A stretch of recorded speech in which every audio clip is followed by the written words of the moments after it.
Welcome to another episode of Roxy's Ride and Inspire. Today I'm taking you on my morning walk.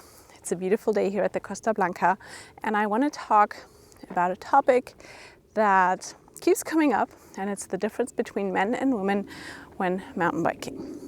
A lot of women think they need to keep up with men, and they don't even think about it. We just start comparing ourselves to men without acknowledging that we are different than men. And very often, especially during skills clinics, but also during coaching certifications that I've taken in the past, people will expect movements from women to be exactly the same as a man will execute them. And here's the thing, we women are different. By the way, that noise in the background, I'm sorry, that's an airplane. Someone's flying back home from the beautiful Costa Blanca. So it's just not the same. Women and men are biologically, anatomically, and mentally different. It is proven that our brains are different, that our body is different. Women, for example, have much fewer or much less kilogram muscle mass per kilogram body weight. So we have less strength per body weight unit in comparison to men. We are usually shorter, so we have shorter limbs, which means we have shorter leverage when we're doing specific moves like jumping. We do think differently. Often women, we do tend to catastrophize more than men, so our brain will think farther in specific circumstances. And of course, as we have less strength, and we also have less quick strength, our reaction times sometimes are a little slower.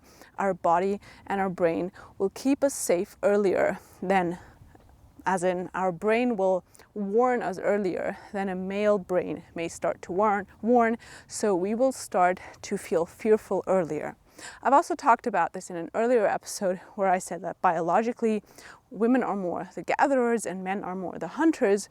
So in facing a threat, women will usually hide, so they will freeze, which on the bike, for example, translates to moving rearward or hitting the brakes. And a man will usually, as a fighter, will usually fight, so attack the obstacles, which then translate to opening up the brakes and attacking the trail. And these are important differences to acknowledge, because when we compare our, not even weaknesses, but when we compare our challenges with the strengths of other people, that's when comparison actually becomes harmful. And in this episode, I want to invite you to use comparison in a constructive way and to use comparison to fuel you and not to frustrate you. So in one of my latest Instagram posts, I posted that I suck at bunny hops, and this was actually a real comment that I got from someone saying, oh my god, her bunny hop sucks compared to his, which, well, of course it does, because if you compare a woman to a man, of course she will not be able to execute a movement as high and as strongly as a man. Yes, there are exceptions. I'm sure there are kids that can bunny hop 1 meter high. They've trained a lot, and yes, there are trials, World Cup women who will crush most men out there. But if you compare a man and a woman that have trained exactly the same amount, then the man will always outperform the woman. And that is the message of that video. And I have about 24 comments below that saying, oh, just excuses, you just need to train more. And of course, my skill is not perfect. So yes, I could improve my bunny hop. I'm fully aware of that, but that wasn't the point of that video. And it just shocks me how many men out there will just label women as, oh, that's just excuses, you just need to practice more, and not acknowledge that we women really need to train more to get the same result as a man. And we will always be limited at some extent. I'm 158, which is 5'1", and I will definitely never be able to bunny hop as high as a guy who is 186 tall. I think that's about 6 feet something. Because it's just physics. Shorter leverage, less quick strength, less strength per kilogram weight, etc., etc. Plus, bikes are not scaled proportionally.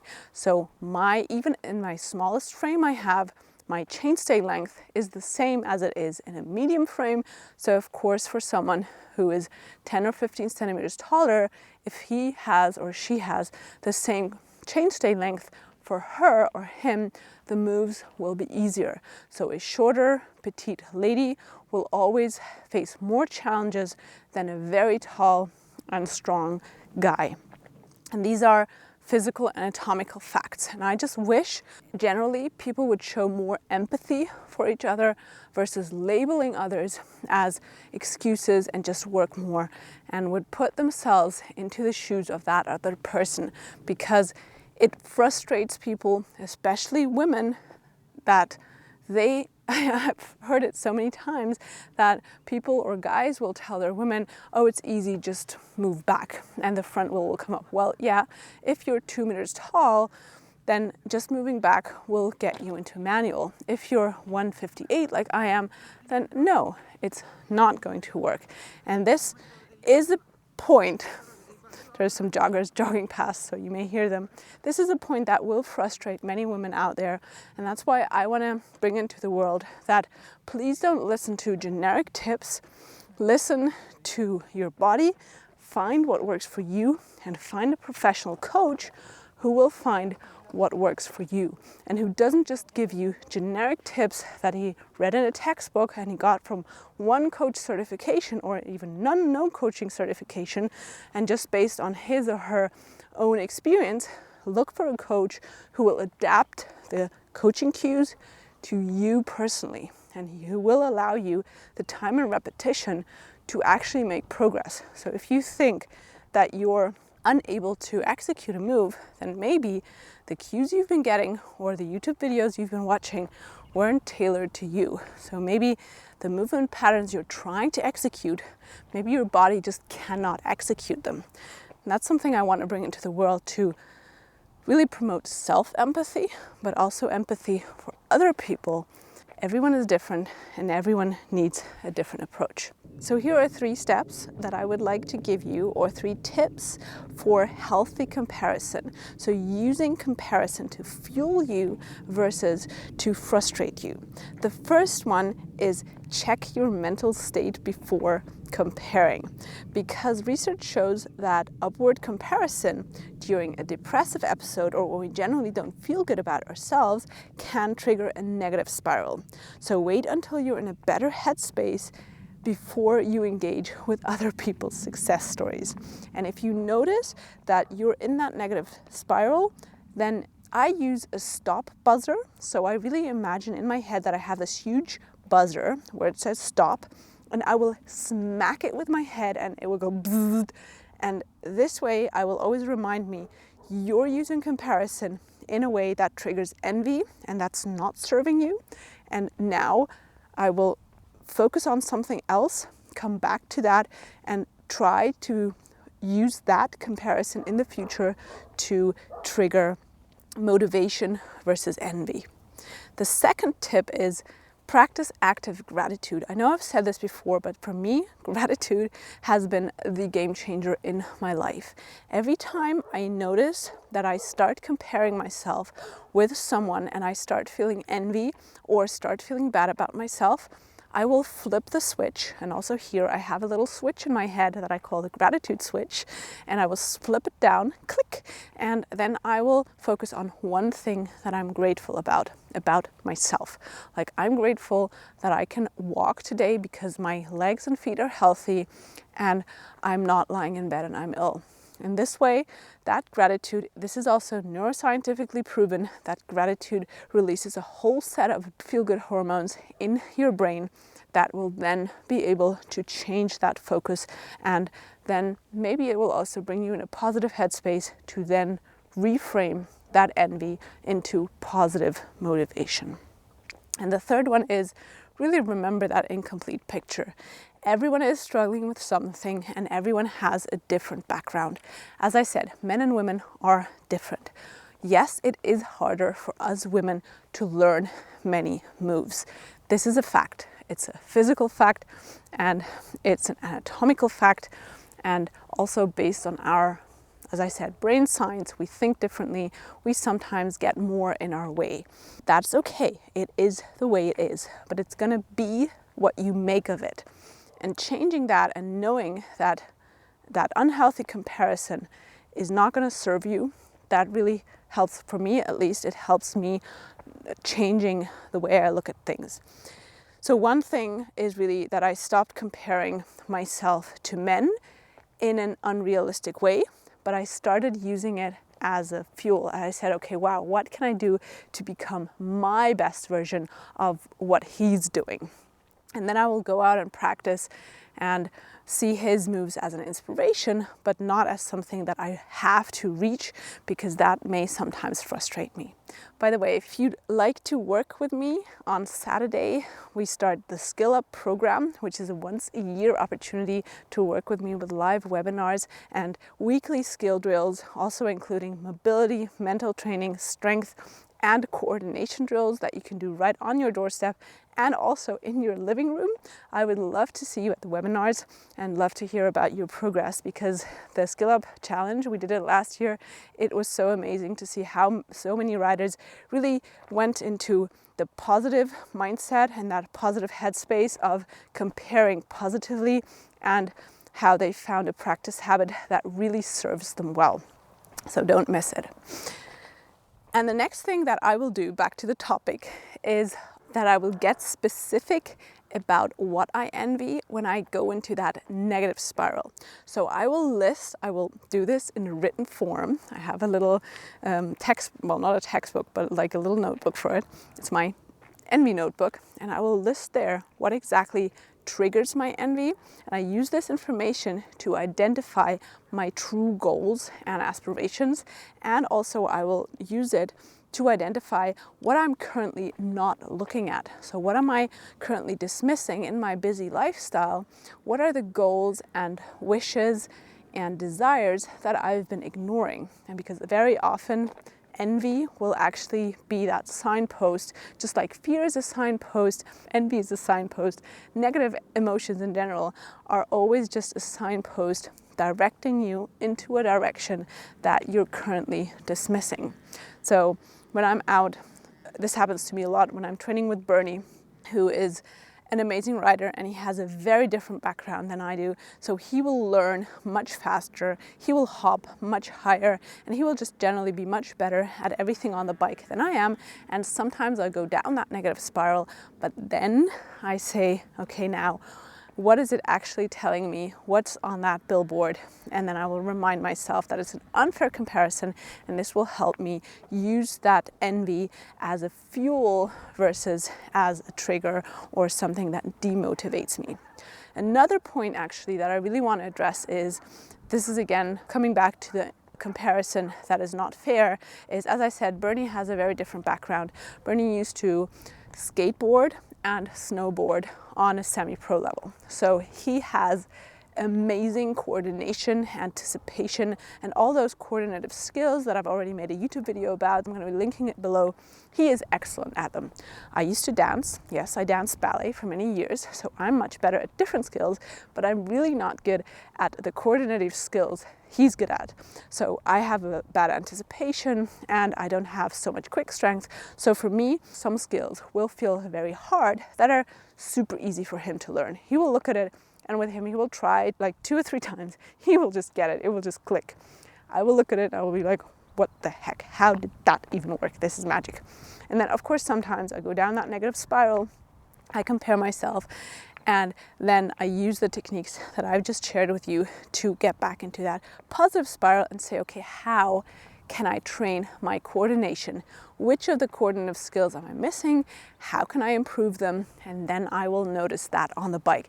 And this is, again, my Skill Up Challenge is focused on improving your coordination, because that's the fertile soil for everything you do on the bike. Because often we're trying to learn skills while our body isn't even ready for it. We don't have the strength, we don't have the mobility, we don't have the coordination, but we're trying to learn skills that build on these elements. And then of course, we'll get frustrated.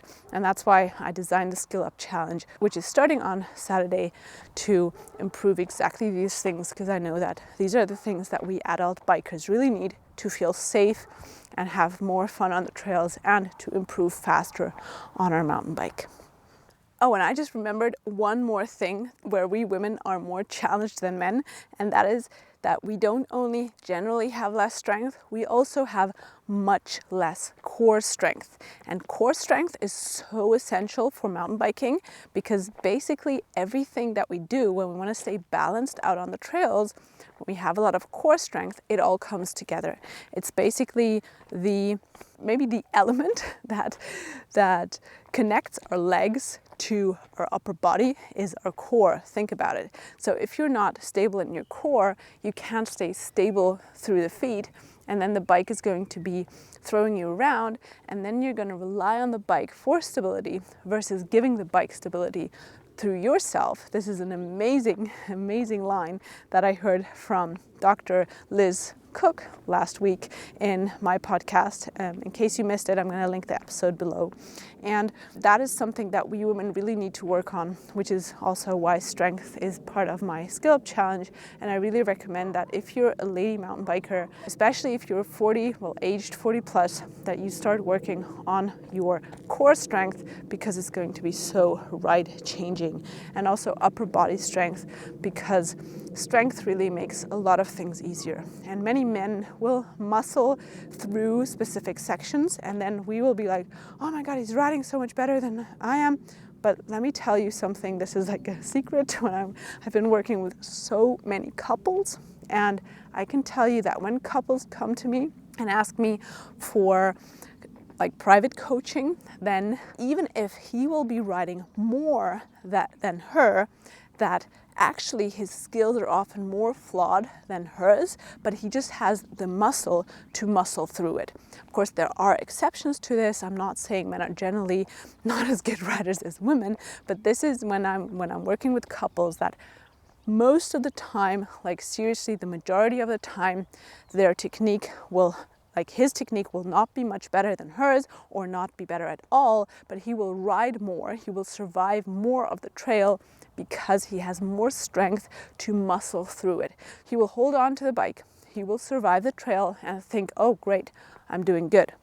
But she will feel fearful earlier because she doesn't have the muscle to muscle through it. She will get off the bike and then say, oh look, he always rides it and I don't ride it, he's the better rider. But actually he just survived that part, he didn't ride it in control, and I will see that a lot.